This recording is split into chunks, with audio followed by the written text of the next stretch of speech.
Hello, we are the Drug Usage and Wealth Inequality Committee.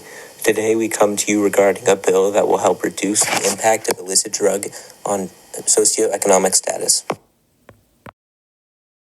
Illicit drug use and addiction have plagued America for countless years. About 50 years ago, President Richard Nixon declared drug abuse public enemy number one. Although it has been half a century, this war on drugs has backfired. The Drug Policy Alliance has estimated that the United States spends around $51 billion annually on fighting drug usage. The majority of this money either goes to the Department of Health, Education, and Welfare to provide treatment and rehabilitation or to the enforcement of drug use as a crime. 1/8 of this budget also goes to the Justice Department's Bureau of Prisons and to federal drug agents, which allow for mandatory sentencing and no-knock warrants. These warrants allow entry into homes without warning to prevent evidence from being destroyed. Although this money is being spent, a recent survey conducted by Bully Pulpit Interactive found that 83% of responders say that the war on drugs has failed. 65% support ending this war, and 66% support eliminating criminal penalties for drug possession and instead reinvesting resources into treatment and addiction services. Not only do most Americans believe that the current drug policies have made the problem of drug use and addiction worse, but our polling indicated that only 18.3% of El Segundo residents were satisfied with the government's efforts, signaling that an entirely new method to aid those affected by drug use is needed. Drug use and addiction come hand in hand with each other. Polling suggests that addiction can impact anyone, no matter the age, race, gender, or socioeconomic status.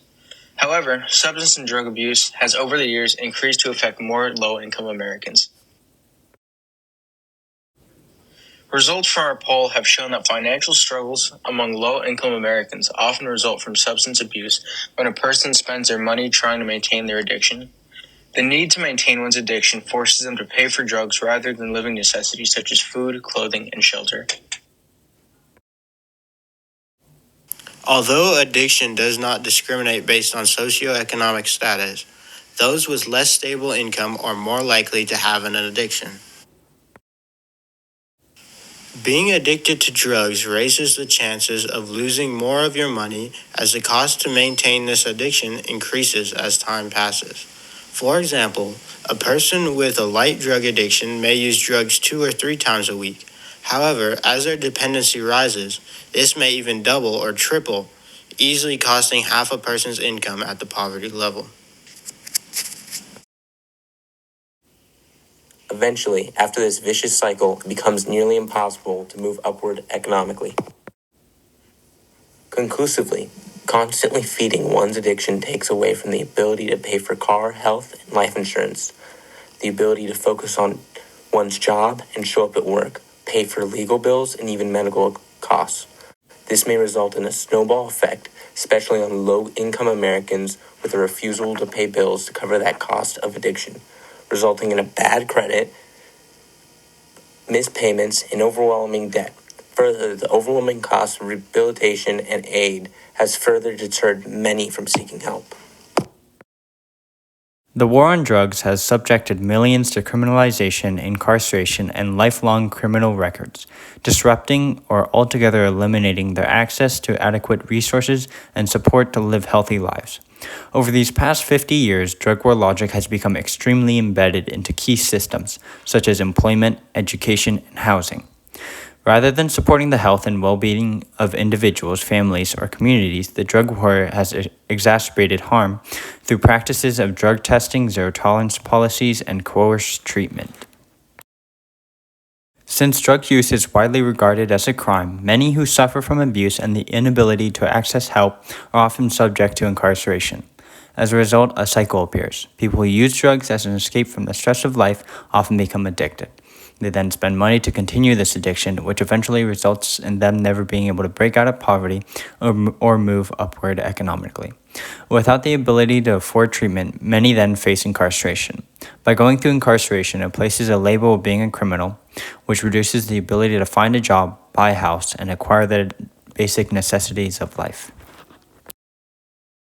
Our committee found that not only do America's drug policies affect the lower class individuals economically, but also benefit upper class individuals positively. This leads to the widening gap between rich and poor, causing the middle class to weaken. For instance, the privatization of the American prison system has generated $3.9 billion yearly, whilst employing a low number employing. This allows executives to profit the most and for the rich to get richer. Our current war on drugs has proved to be ineffective for 50 years. To address drug abuse and its effects on leading towards poverty and the wealth gap, as a committee, we choose to move the U.S. in a way that accepts addiction and treatment. To see what a more positive approach looks like, we can take a look at Portugal. In 2001, the Portuguese government agreed to a move of not arresting, trying, or imprisoning people with personal supplies of recreational drugs. As a result, it has opened a large number of doors and ideas for new and innovative ways that governments can help their addicted and at-risk citizens. Facing an epidemic of heroin addictions, the government decided to offer therapy instead of jail sentences to those who were apprehended. A report in 2009 showed that 5 years after personal possession of drugs was decriminalized, HIV infections and fatalities declined by 50%. Illegal drug use by children in grades 7 to 9 dropped to 10%, and the number of people seeking treatment for substance abuse more than doubled. Furthermore, the amount of money saved on law enforcement measures also helped to fund drug-free treatment options.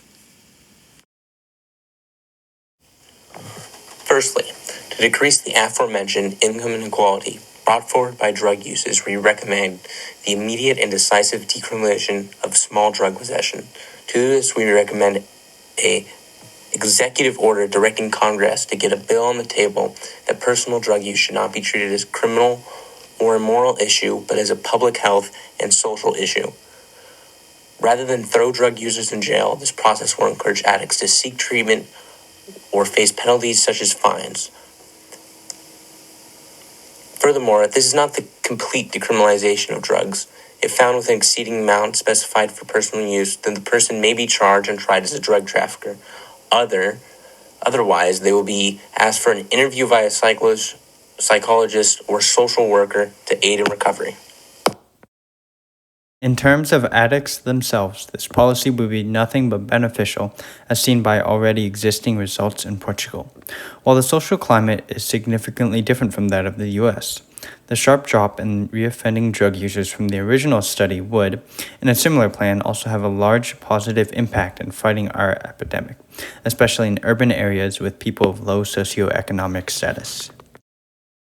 This executive order would bolster presiding grassroots movements and public opinion on the matter, forcing policy changes around the country. Along with the decriminalization of drug use, our group advocates for the changing of law enforcement practices through policy. Instead of law enforcement focusing on arrests and punishing low-level offenders, a great emphasis is placed on treatment and rehabilitation. By turning drug abuse into a medical issue, the government can also put an end to pouring millions of dollars into the Bureau of Prisons.